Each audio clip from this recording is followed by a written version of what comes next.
Estudo dirigido, Tribunal Regional Federal, Primeira Região, 2017. Somente os artigos que serão cobrados no concurso. Vamos decorar. Este estudo dirigido foi elaborado com a intenção de facilitar o entendimento e a memorização dos artigos que, conforme o edital, serão cobrados pela banca. Sugiro ainda que, para aprimorar seus conhecimentos e entendimentos sobre a organização do TRF1, você estude também a parte introdutória, artigos 1 a 8. Isso facilitará o seu aprendizado. Vamos lá.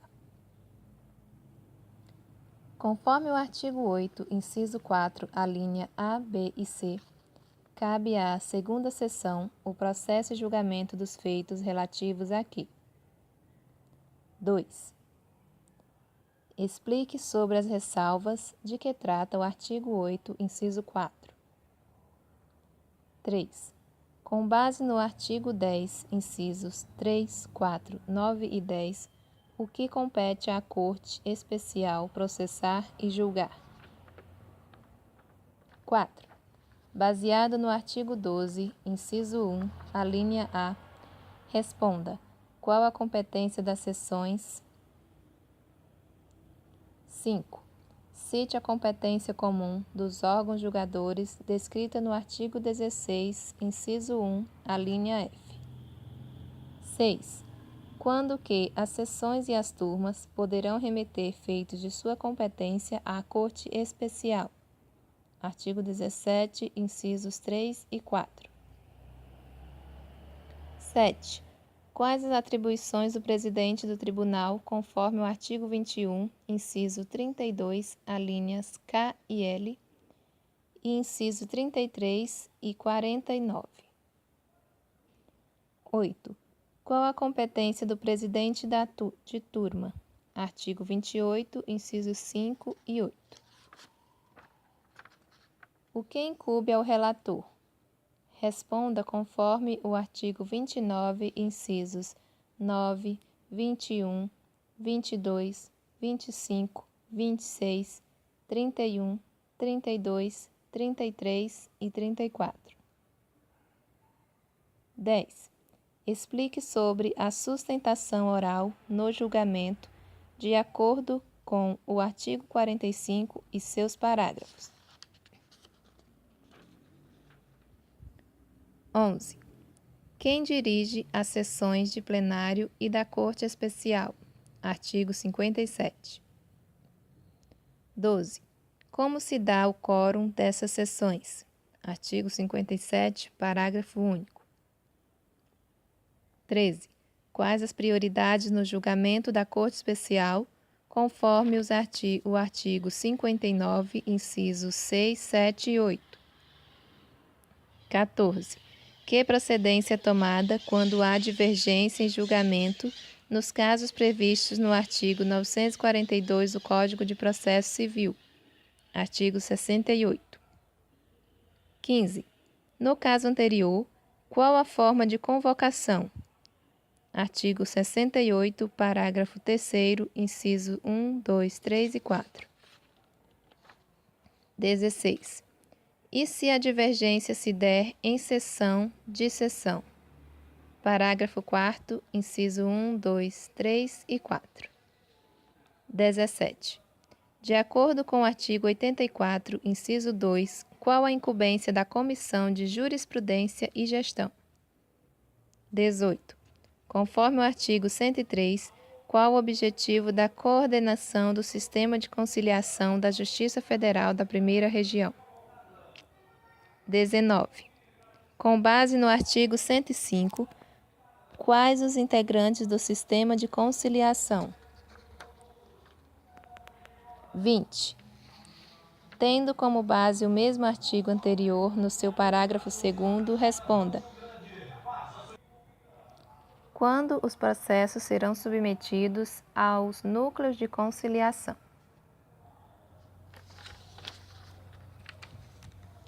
Respostas. 1. Conforme o artigo 8, incisos 4, a linha A, B e C, cabe à seção o processo e julgamentos dos feitos relativos aqui. A. autoridades submetidas pela natureza da infração ao foro do tribunal por prerrogativa de função, nos crimes comuns e nos de responsabilidade, ressalvadas a competência da Justiça Eleitoral. B. Revisões criminais dos julgados de primeiro grau, bem como julgados da própria seção ou das respectivas turmas. C. Embargos infringentes e de nulidade em matéria penal. Artigo 609 do Código de Processo Penal. 2. Explique sobre as ressalvas de que trata o artigo 8, inciso 4. As ressalvas são para os incisos 1 e 2 do artigo 10, que não serão processados e julgados pela segunda seção, e sim pela Corte. Inciso 1. Nos crimes comuns e nos crimes de responsabilidade, os juízes federais, incluídos os da Justiça Militar e os da Justiça do Trabalho, e os membros do Ministério Público Federal, estes e aqueles em exercício na área de jurisdição do Tribunal, ressalvada a competência da Justiça Eleitoral. 2. As revisões criminais e as ações rescisórias de seus próprios julgados. Questão 3. Com base no artigo 10, incisos 3, 4, 9 e 10, o que compete à Corte Especial processar e julgar? 3. Os mandados de segurança e os habeas datas contra ato do Tribunal. 4. Os conflitos de competência entre turmas e seções do Tribunal. 9. Os conflitos de atribuições entre autoridade judiciária e autoridade administrativa no Tribunal. 10. A assunção de competência proposta por seção do Tribunal quando houver divergência entre seções. Questão 4. Baseada no artigo 12, inciso 1, a linha A, responda. Qual a competência das seções? Artigo 12. Compete às seções. Inciso 1. Processar e julgar. A linha A. O incidente de resolução de demandas repetitivas de sua competência e a assunção de competência proposta por uma das turmas que a entregam. 5.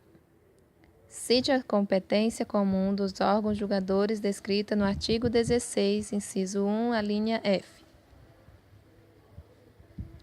Artigo 16. Ao plenário, à Corte Especial e às seções e às turmas, nos processos da respectiva competência, incumbe: 1. Processar e julgar. F. As reclamações para preservar a sua competência e garantir a autoridade dos seus julgados. Questão 6. Quando que as seções e as turmas poderão remeter feitos de sua competência à Corte Especial? Artigo 17, inciso 3 e 4. Artigo 17. As seções e as turmas poderão remeter os feitos de sua competência à Corte Especial. Inciso 3. Se convier pronunciamento da Corte Especial para prevenir divergência entre as seções. Inciso 4. Se houver proposta de assunção de competência pelas seções. Questão 7. Quais as atribuições do presidente do Tribunal? Artigo 21. O presidente do Tribunal, a quem compete a prática de atos de gestão da Justiça Federal de primeiro e segundo grau da primeira região, tem as seguintes atribuições. 32. Decidir. K. O pedido de efeito suspensivo a recurso extraordinário ou a recurso especial, formulado no período entre a interposição do recurso e a publicação da decisão de admissão do recurso, ou no caso de sobrestamento na presidência. L. O requerimento de exclusão dos autos da decisão de sobrestamento para que seja inadmitido recurso extraordinário ou recurso especial por intempestividade. 33. Determinar o imediato cumprimento da decisão que julgar procedente a reclamação, permitida a delegação dessa competência aos presidentes dos órgãos fracionários. 49. Lavrar as conclusões e a ementa e mandar publicar o acórdão dos órgãos que presidir nos termos do artigo 206. Questão 8. Qual a competência do presidente de turma? Artigo 28. Compete ao presidente de turma, inciso 5, assinar os ofícios executórios e quaisquer comunicações referentes aos processos julgados pela turma, depois de exaurida a competência jurisdicional do relator.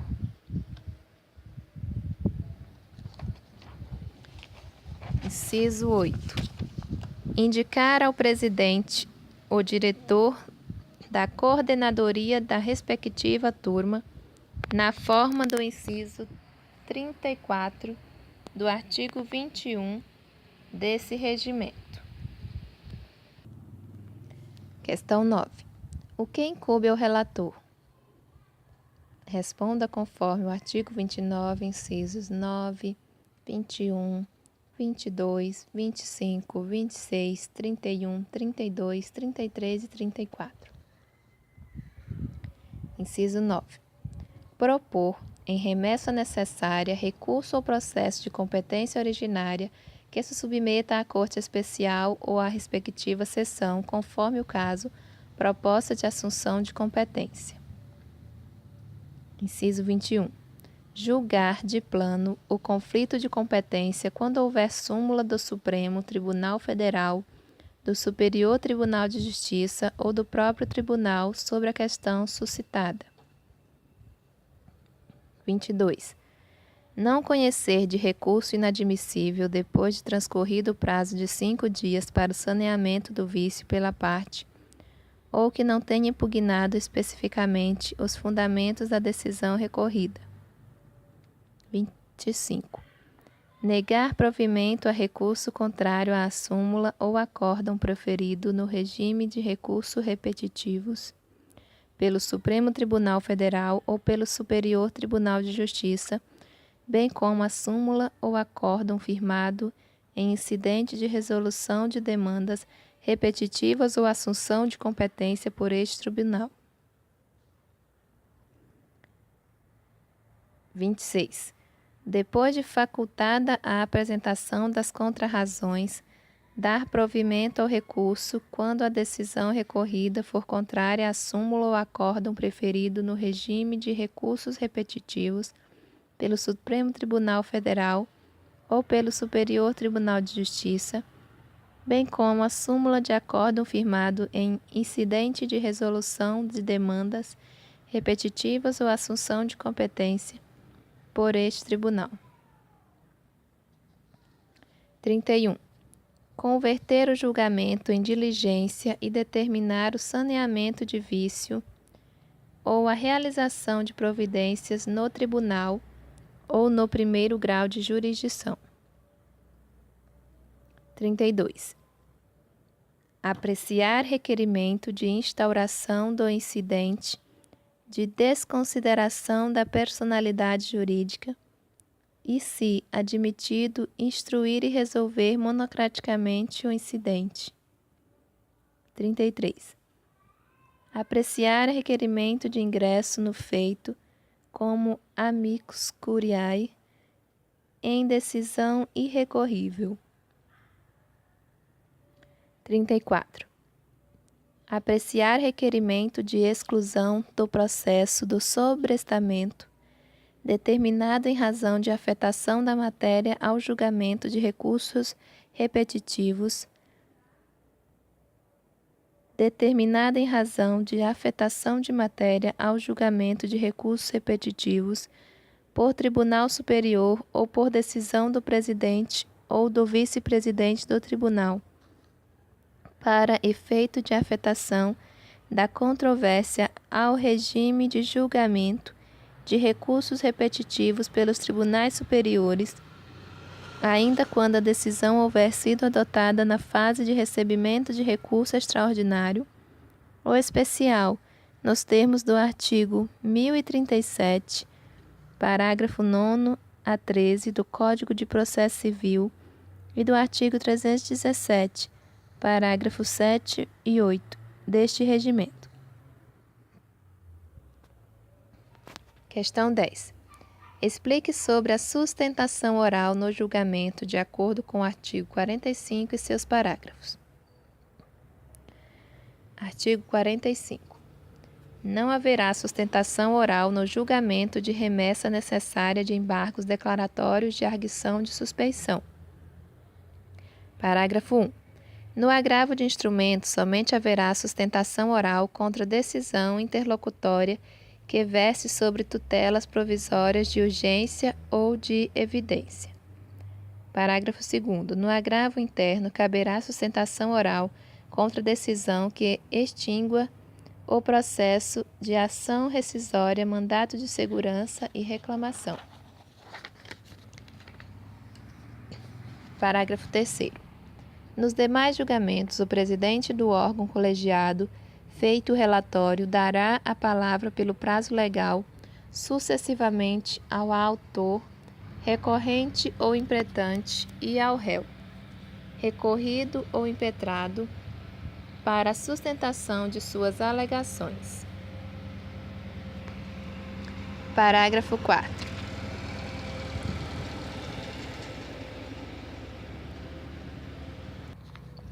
A sustentação poderá ser feita por videoconferência ou outro recurso tecnológico disponível, se requerido, até o dia anterior à sessão, por advogado com domicílio profissional em cidade diversa da sede do tribunal. Questão 11. Quem dirige as sessões de plenário e da Corte Especial? Artigo 57. O plenário e a Corte Especial, que se reúnem com a presença no mínimo da maioria absoluta de seus membros, são dirigidos pelo presidente do tribunal. Como se dá o quórum dessas sessões? Artigo 57, parágrafo único.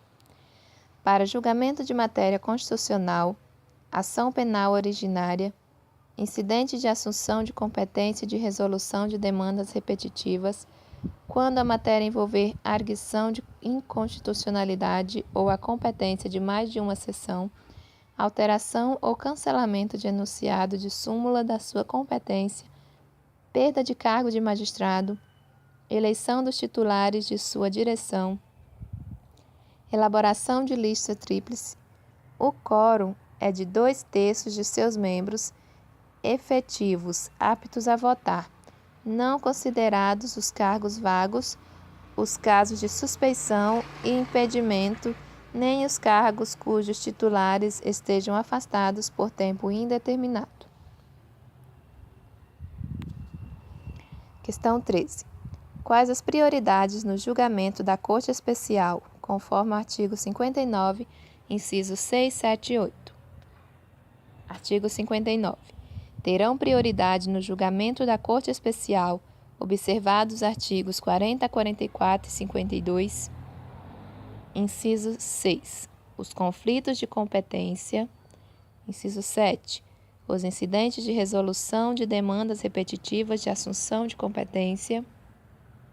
Inciso 8. A reclamação. Questão 14. Que procedência é tomada quando há divergência em julgamento nos casos previstos no artigo 942 do Código de Processo Civil? Artigo 68. Havendo divergência em julgamento nos casos previstos no artigo 942 do Código de Processo Civil, deverão ser convocados tanto os julgadores quanto forem suficientes para a alteração do resultado da decisão, obedecendo-se às regras desse artigo. Questão 15. No caso anterior, qual a forma de convocação? Artigo 68, parágrafo 3º. Para efeito desse artigo, serão preferencialmente convocados na seguinte forma: 1. Por ordem decrescente de antiguidade na sessão, o desembargador federal que se seguir àquele que por último tiver votado na turma. 2. Por ordem decrescente de antiguidade na magistratura da região, juízes convocados na mesma sessão. 3. Demais desembargadores.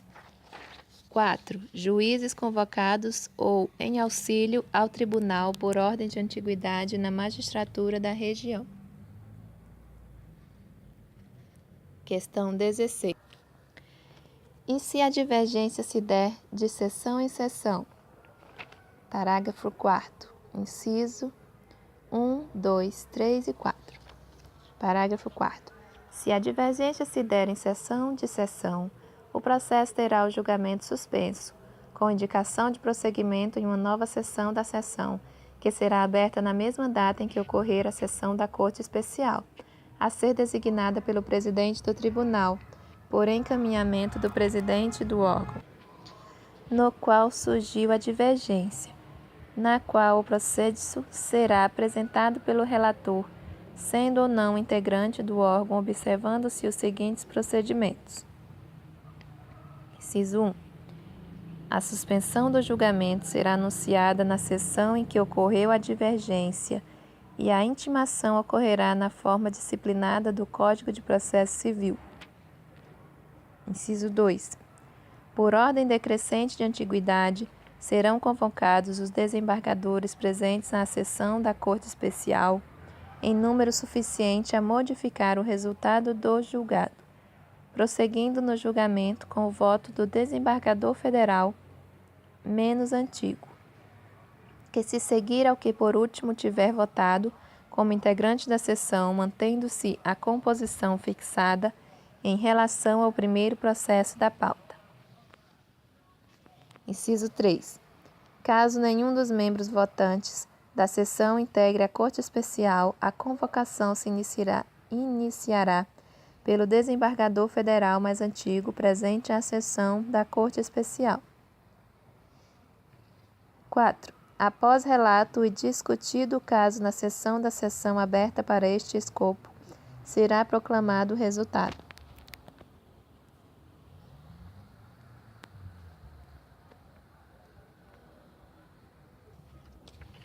Questão 17.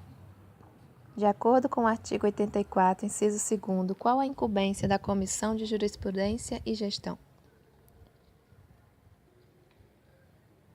Artigo 84. A Comissão de Jurisprudência e Gestão de Precedentes incumbe: 2. Supervisionar os serviços do Núcleo de Gestão de Precedentes de Sistematização da jurisprudência do Tribunal, sugerindo medidas que facilitem a pesquisa de julgados e de temas submetidos em julgamento dos incidentes de resoluções de demandas repetitivas de assunção de competência. 18. Conforme o artigo 103, qual o objetivo da coordenação do sistema de conciliação da Justiça Federal da Primeira Região? Formular e promover políticas jurisdicionais e soluções consensuais dos conflitos. Questão 19. Com base no artigo 105, inciso 2, quais os integrantes do sistema de conciliação? Artigo 105. Integram o sistema de conciliação. Inciso 2. No âmbito das seções judiciárias da Primeira Região, os respectivos centros de conciliação, que poderão funcionar de maneira itinerante na jurisdição correspondente. Questão 20. Tendo como base o mesmo artigo anterior, no seu parágrafo 2º, responda: quando os processos serão submetidos aos núcleos de conciliação? Parágrafo 2º. Somente serão submetidos aos núcleos de conciliação os processos encaminhados por determinação do relator ou do juiz da causa, ainda que requeridos pelas partes interessadas, pelo Ministério Público ou pelos coordenadores dos núcleos de conciliação. Nada é fácil, tudo se conquista. Bons estudos.